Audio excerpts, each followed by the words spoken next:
Hello and welcome back to my channel. My name is Jacob and this is a standalone video. There really isn't much to show in this one. I'm just going to talk my way through how I'm rating the MREs from now on. I have come up with criteria with a score of 1 to 5, with 1 being the worst and 5 being the best, of course. And there are 10 criteria. So there will be a score of 9 to 50 at the end. I'll explain why it can be lower than 10 if the score is 1 to 10 a little later.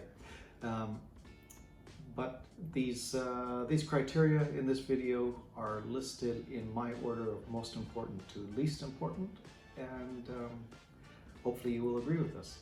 So let's get started.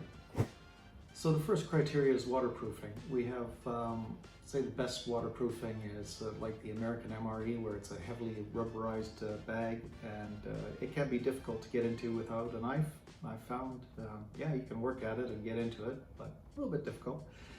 And then we have 3, which is going to be water resistance, such as the French MREs, where they're wrapped in, they've got a plastic wrapping around them, but they do get wet on the inside. That's about all I can describe it as.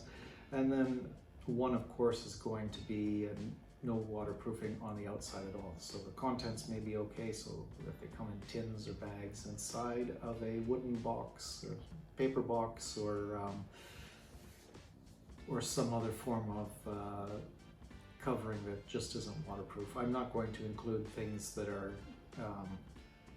torn. So all this stuff is surplus, and should expect to once in a while come across some damage. So for my second criteria, we have, it's broken into 2. There are 2 types of MREs that I evaluate. There's the 8-hour MRE and the 24-hour MRE. And again, the scoring is 1 to 5, 1 being the worst, 5 being the best, but they need to fit in these 2 pouches. So these are the 2 pouches that I'm going to use as a standard, just for my my evaluation. I figure they're close enough to size across NATO that it really doesn't matter. I chose the German butt pack because it's easy to get into. There's nothing to open or pull apart, and it's nice and big, and you can just slide the item in there. And that's for a 24-hour, what I expect 24-hour rations to go into. 8-hour rations should go into a British PLC utility pouch. There's no reason that I chose this other than it seems like the right size. The scoring for this one is that a 1 means that the MRE does not fit into the pack. To get a 3, that means the MRE does fit into the pouch or pack. And a 5 will mean that 1 or more fits in. So, I mean, if you could get 2 MREs in here, it'd be a little bit surprising, but that would be really nice. And I know in some cases I can get more than 1 24-hour MRE into the German butt pack. The third criteria that I've chosen is calories. This is important when you're doing a lot of hard work, obviously.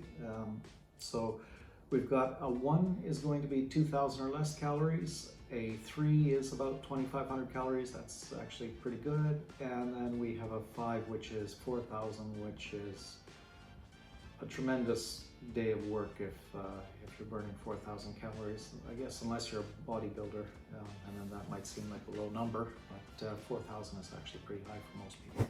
For number 4, it's whether you can get into the MRE without using any tools or utensils. 1 is hard to get into.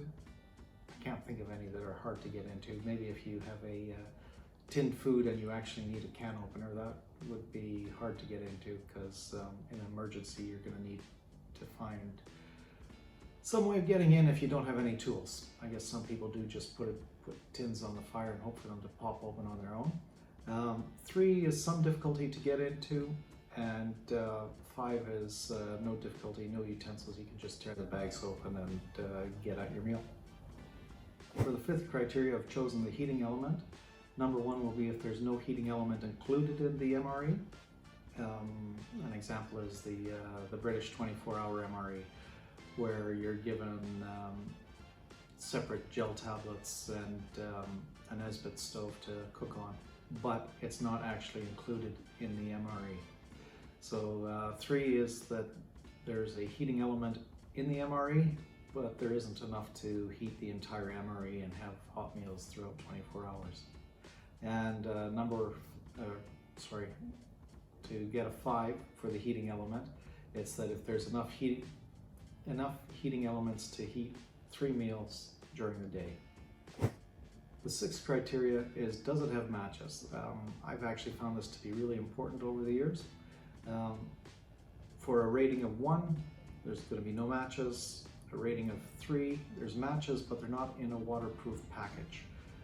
It has turned out on occasion that everything gets destroyed by water. I have a strong dislike of MREs getting wet. It can be really difficult if, say, you're out canoeing and you flip your canoe and everything gets wet. It happens quite often, actually, in my experience. And or if you're just in a wet, rainy environment like Northern Europe, you want things waterproof. And for a rating of 5, it's yes, there are matches and they're in a waterproof package. For the 7th criteria, it's, is there a treat in there? For a rating of 1, there's no treat, and I'm going to exclude copious amounts of sugar. I don't consider sugar on its own to be a treat. I don't consider it added to coffee to be a treat. So yeah, something that you would have above and beyond a meal is a treat. For 3, there's a treat in there, such as nuts, candy, maybe beef jerky, something that is a nice added extra. And for a rating of 5 on if there's a treat in there, it's going to be chocolate or a really good tasting energy bar like the Danish MREs have in them, or an American First Strike bar. That is definitely a 5 for those.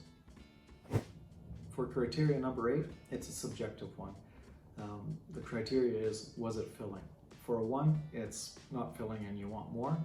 To get a 3, it was filling, but you could probably eat a bit more. And to get a number 5 on this, it's filling and there's excess. So that's the rating for number 8. Criteria number 9 is another subjective one. This is, was it tasty? A person's like in food is highly subjective. This is probably why we have so many bland MREs with Tabasco sauce in them. So because this one you can actually get a 0, I'm going to start at number 5, or sorry, a rating of 5. A rating of 5 is, yes, it was wonderful. A rating of 3 is bland. A rating of 1 is, it was not good and I'm not going to buy it again. And a rating of 0 is, my dog won't eat it. And that has actually happened before, so this one deserves a 0 if I ever encounter it again. To add to this about food being highly subjective, many years ago now, a girlfriend and I were walking up a mountain, and at the top I always bring MREs with me, and we were eating an American one, and I think it was a spoonful of rice, and she got the spoonful of rice into her mouth and spat it straight out onto the ground and wouldn't touch anything in the MRE again, except I think there was some M&Ms or something, but she did not like MREs. So again, this is highly subjective. Now for my 10th criteria, I actually consider this one to be quite important, but you can do without it for a few days if you really need to. So this is dental hygiene. To get a score of 5, you need something such as a toothbrush in there. Toothbrush with toothpaste on it. That'll get you a 5. 3 is chiclets. So everybody knows those little bags of chiclets that are designed for cleaning your teeth. That's a 3. And 1 is just no dental hygiene provided. We have seen some Eastern European MREs that don't have any dental hygiene provided, so that would be a 1. I hope you agree with the rating system that I've come up with. If you don't like the rating system, please let me know. I'm willing to change it or have discussions about it, and because everybody has their own personal experiences with these. and I will be using this at the end of the supper meals from now on to give a final evaluation, a quantitative evaluation of what I thought of the MRE, and I hope to keep it the same format so that they are all judged equally over time. So until next time,